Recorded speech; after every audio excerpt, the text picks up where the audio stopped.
Hello and welcome to another video of films I consider to be rewatchable and favourites of mine. The film I'm going to be discussing in today's video is American Psycho from 2000, starring Christian Bale, Justin Theroux, Josh Lucas, Chloe Sevigny, Reese Witherspoon, Willem Dafoe and Jared Leto. The film is based on the 1991 novel by Bret Easton Ellis, and this was written and directed by Mary Harron. Our story is about a wealthy New York City investment banking executive named Patrick Bateman, who hides his alternate psychopathic ego from his co-workers and friends as he delves deeper into his violent, hedonistic fantasies. I came across American Psycho back in 2012 when I watched it on DVD, and I very much enjoyed the film, but I took it very seriously. On IMDb, it is classed as a drama, crime and horror film. But over the years, I've noticed that more people have talked and felt like that American Psycho is more of a satire dark comedy. And rewatching it in that mindset, I actually enjoyed it much more. I feel now after rewatching American Psycho more than once over the years, and just recently in preparation for this video,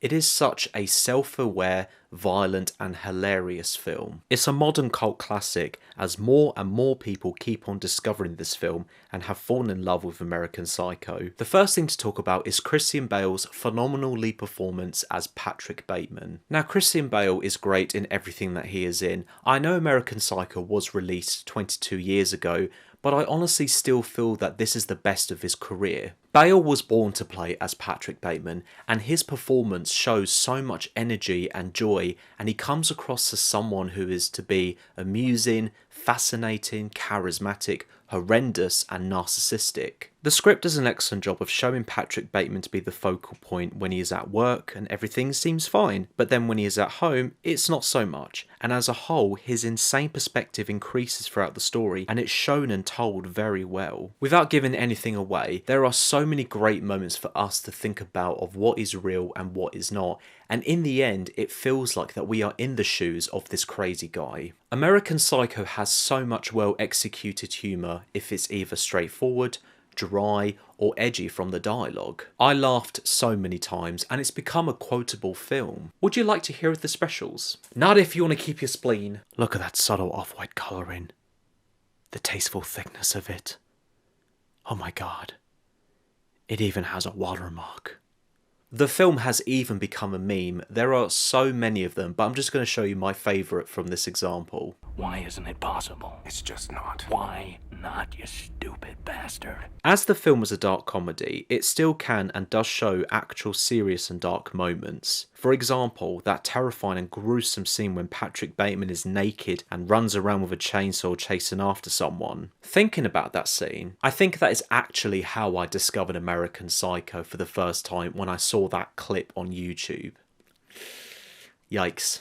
American Psycho's satire shows an excellent representation of themes about narcissism, greed, control, power, identity and competitiveness from business-rich individuals like Patrick Bateman himself. I absolutely love the film's score, especially the opening scene. It all rhymes perfectly from the timing of what is being shown to us, presenting the genre in classical music and just how everything is rich and wealthy for a film like American Psycho. It reminded me a bit of the opening credits from Dexter the series. In regards to these wink moments towards the audience, you anticipate it's going to be bloody or shocking, but then it turns out to be something else. This shows just how self-aware a film like American Psycho is. The film has great use of detail from the costumes and production designs. Again, this shows the rich and wealthy look of the world Patrick Bateman is living in. It's well shot and edited nicely. It has a great supporting cast and performances, and I very much like the scenes when Patrick Bateman is with Willem Dafoe's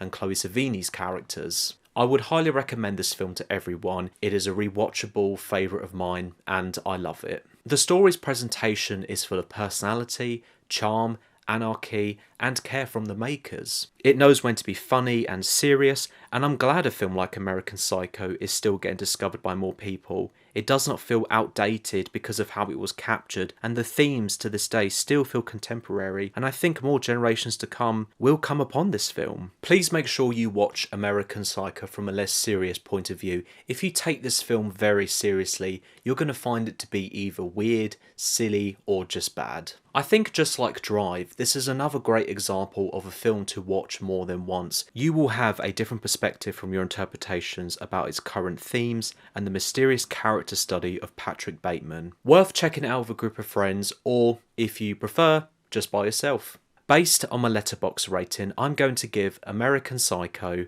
5 stars out of 5. Thank you so much for watching. I hope you've enjoyed this review. Please let me know your thoughts about the film in the comments below. And if you liked what you watched, feel free to subscribe and look out for more videos coming your way.